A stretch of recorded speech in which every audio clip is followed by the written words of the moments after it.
UP BJP में दो फाड़ हो गई है। दो फाड़, एक तरफ केशव प्रसाद मौर्य, दूसरी तरफ योगी। केशव बनाम योगी। बात सिर्फ इतनी नहीं है, योगी के खिलाफ क्या केशव ने यूं ही बयान दे दिया? नहीं, बहुत कुछ अंदर घट रहा है और एक खाली कुर्सी का जिक्र किया जा रहा है। खाली कुर्सी देख रहे हैं आप, ये किसकी खाली कुर्सी है? मैंने कहा ना, बात सिर्फ इतनी नहीं है कि केशव प्रसाद मौर्य ने शंकराचार्य को भगवान शंकराचार्य कह दिया। दिल्ली से लौटते ही केशव प्रसाद मौर्य ने क्या योगी को आईना दिखाया और किसके आदेश पर और क्यों? सबसे पहले एक तस्वीर देखिए, मोदी जी किससे मुलाकात कर रहे हैं? साधु संतों से। तस्वीर को शेयर कर रहे हैं और योगी कालनेमी किसे कह रहे थे? बीजेपी में किसको अब इतनी बोलने की हिम्मत आई कि वो शंकराचार्य के समर्थन में खड़ा हो जाए? कौन खड़ा हुआ? केशव प्रसाद मौर्य। क्या आपको सब कुछ सामान्य दिखाई देता है या दिल्ली से लखनऊ तक कुछ चल रहा है? चल क्या रहा है समझिए। नितिन नवीन बीजेपी के राष्ट्रीय अध्यक्ष हो चुके हैं। फरवरी में उम्मीद जताई जा रही है कि कुछ बड़ा बदलाव होने जा रहा है बीजेपी के उत्तर प्रदेश के भीतर। अब यह बड़ा बदलाव क्या है?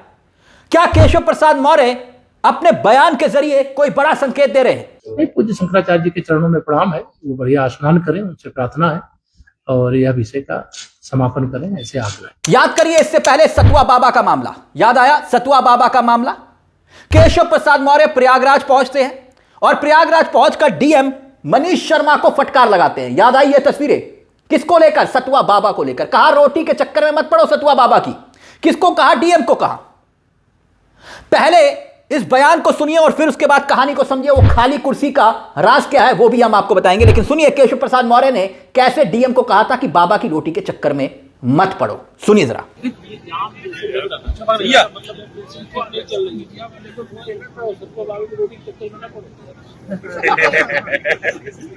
अब सोचिए, योगी आदित्यनाथ के बेहद करीबी हैं सतुआ बाबा और शंकराचार्य नाराज हैं, लेकिन सतुआ बाबा की तस्वीरें इस वक्त पूरे देश की होनहार मीडिया में छाई हुई हैं।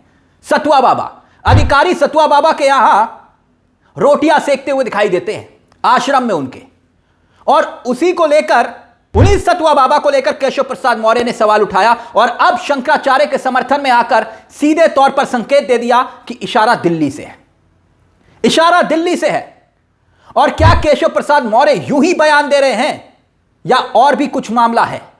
वो भी हम आपको बताएंगे, लेकिन केशव प्रसाद मौर्य का एक बार फिर से यह बयान सुनिए जिसमें वो सीधे तौर पर शंकराचार्य का समर्थन कर रहे हैं। और एक इंटरव्यू में तो वो भगवान शंकराचार्य कह रहे हैं, उन्हीं को जिनको लेकर योगी आदित्यनाथ को उन्होंने सीधे तौर पर निशाने पर लिया है।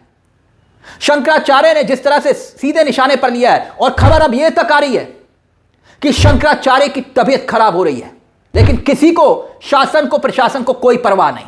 लेकिन पहले सुनिए कि आखिरकार केशव प्रसाद मौर्य ने क्या कुछ कहा, कैसे शंकराचार्य का समर्थन किया, फिर उसके पीछे, पर्दे के पीछे की खबर क्या है वो भी आपके सामने राज खोलेंगे। लेकिन सुनिए क्या कह रहे हैं केशव प्रसाद मौर्य। पूज्य शंकराचार्य जी के चरणों में प्रणाम है, वो बढ़िया स्नान करें, उनसे प्रार्थना है और यह विषय का समापन करें, ऐसे आग्रह। अब सतुआ बाबा, रोटी के चक्कर में मत फंसना। प्रयागराज में यूं ही नहीं कहा केशव प्रसाद मौर्य ने, क्योंकि योगी के वो करीबी हैं और केशव को यह मालूम था कि सतुआ बाबा, वो अच्छी तरह जानते थे कि वो सतुआ बाबा के आश्रम में जाएंगे जब वो माघ मेले में योगी आएंगे। और हुआ भी यही। योगी सतुआ बाबा के यहां गए, उन्हीं डीएम को जिनको चेतावनी दे रहे थे केशव प्रसाद मौर्य, उन्हीं के साथ गए योगी आदित्यनाथ सतुआ बाबा के यहां। अब एक बात तो क्लियर है कि केशव प्रसाद मौर्य लगातार जो मैसेज दे रहे हैं वो मैसेज बिल्कुल क्लियर एंड कट है कि उनको दिल्ली वाली लाइन लेनी थी। तभी तो वो डंके की चोट पर ये बयान दे रहे हैं। शंकराचार्य के समर्थन में वो आकर खड़े हो गए। केशव प्रसाद मौर्य का आप ग्राफ देखिए, हमने कहा ना पर्दे के पीछे की कहानी को समझिए। ग्राफ देखिए, केशव प्रसाद मौर्य का लगातार बढ़ रहा है। बिहार में अभी चुनाव हुआ, केशव प्रसाद मौर्य को गुजरात लॉबी ने सह प्रभारी बनाया और यह बहुत बड़ी जिम्मेदारी थी। बीजेपी बिहार में चुनाव जीती, प्रभारी सह प्रभारी की जिम्मेदारी बहुत महत्वपूर्ण होती है और धमाकेदार जीत, और जीत का श्रेय केशव प्रसाद मौर्य के कंधों पर भी गया। और चुनाव के वक्त जब नेता चुनना था, तब याद करिए विधानमंडल का नेता कौन होगा, उसमें केशव प्रसाद मौर्य को जिम्मेदारी दी गई पर्यवेक्षक के रूप में, मुख्य पर्यवेक्षक के रूप में। और साथ में कौन था? साध्वी निरंजन ज्योति। अब इन कड़ियों को जोड़ने की कोशिश करिए। अभी तो मैं खाली कुर्सी पर भी आऊंगा, लेकिन यहां पर भी केशव प्रसाद मौर्य का कद बढ़ता हुआ दिखाई दिया मुख्य पर्यवेक्षक के तौर पर। बिहार में प्रोफाइल बढ़ा। अब एक और प्रमाण मैं आपके सामने रखता हूं। अभी हाल ही में रूस एक डेलीगेशन जाता है भगवान बुद्ध की अस्थियों का अवशेष लेकर, और उसे लीड जानते कौन कर रहा था? यही केशव प्रसाद मौर्य। यानी इन घटनाओं से समझिए कि केशव प्रसाद मौर्य कितने करीब है गुजरात लॉबी के। और जब मैं गुजरात लॉबी बोलता हूं तो आप समझ जाइए कि मैं गुजरात लॉबी किसके लिए कह रहा हूं। तो क्या यह महज संयोग है कि योगी आदित्यनाथ एक के बाद एक दूसरी मुसीबतों में घिरते हुए दिखाई दे रहे हैं? एक तो जाति के चक्रव्यूह में वो फंसे हुए हैं, विधायक, ब्राह्मण विधायक उनके खिलाफ बैठक कर रहे हैं, भ्रष्टाचार के संगीन आरोप लग रहे हैं, और अब उसी बीच मणिकर्णिका घाट, मणिकर्णिका घाट में जो कुछ हुआ वो सबके सामने है। तो एक परसेप्शन, एक नैरेटिव सेट हो चुका है योगी आदित्यनाथ को लेकर, और सीधे तौर पर एक लाइन ले रहे हैं केशव प्रसाद मौर्य उससे बिल्कुल विपरीत। शंकराचार्य के मामले को लेकर ही हमने कहा ना, सिर्फ यह बात नहीं है। और यहां पर केशव प्रसाद मौर्य के जहन में एकदम क्लियर कट था कि अगर मैं इस पूरे मुद्दे को लेकर कुछ कहूंगा तो इसमें कोई दो राय नहीं कि यह बयान मीडिया में छा जाएगा। केशव बहुत पुराने और खाटी और सुलझे हुए नेता है। उन्हें मालूम था कि जैसे ही मैं शंकराचार्य का समर्थन करूंगा तो योगी तो कालनेमी कह रहे हैं, कालनेमी से तुलना कर रहे हैं, तो यहां पर मेरे बयान और योगी के बयान की तुलना होगी। यह बात केशव जानते थे, लेकिन फिर भी केशव प्रसाद मौर्य ने बयान दिया। वो टाल सकते थे, लेकिन केशव प्रसाद मौर्य ने टाला नहीं, सीधा शब्दों में कहा भगवान शंकराचार्य।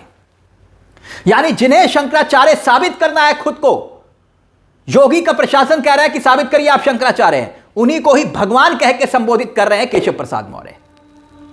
और यहां पर सीधे तौर पर कह रहे हैं कि हम जांच करेंगे मामले की, यह तक कह दिया। अब समझिए कहानी क्या है। केशव प्रसाद मौर्य आते हैं प्रयागराज से, और जाहिर सी बात है कि इसका इंपैक्ट इस पूरी घटना का किस पे पड़ेगा? केशव प्रसाद मौर्य पर। अब वाराणसी में जो कुछ हुआ, मणिकर्णिका घाट, इसका असर किस पर पड़ेगा? योगी आदित्यनाथ पर या प्रधानमंत्री मोदी पर? प्रधानमंत्री मोदी पर। क्यों? क्योंकि वो उनका संसदीय क्षेत्र है। इसलिए इन घटनाओं को जोड़ने की कोशिश करिए।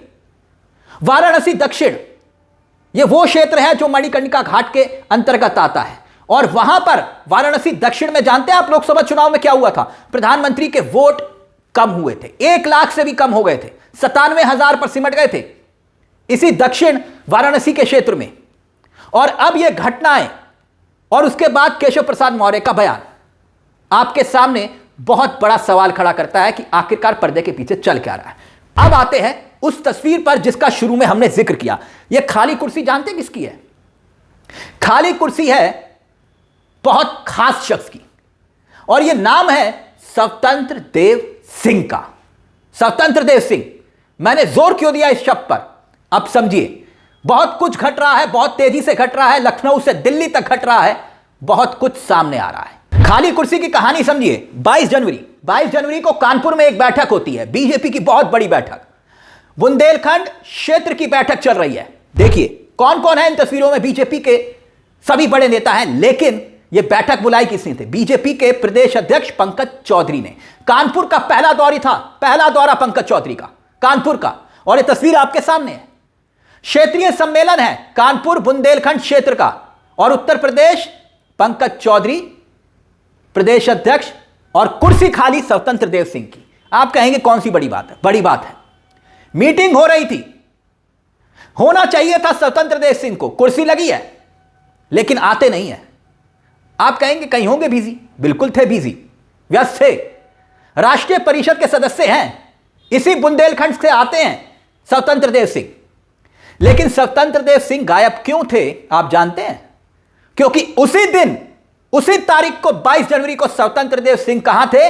योगी आदित्यनाथ के साथ। देखिए, योगी आदित्यनाथ के साथ होना चाहिए था कानपुर में, क्योंकि उनके क्षेत्र की बैठक हो रही है, प्रदेश अध्यक्ष वहां है, लेकिन ये व्यस्त थे मेरठ में योगी आदित्यनाथ के साथ।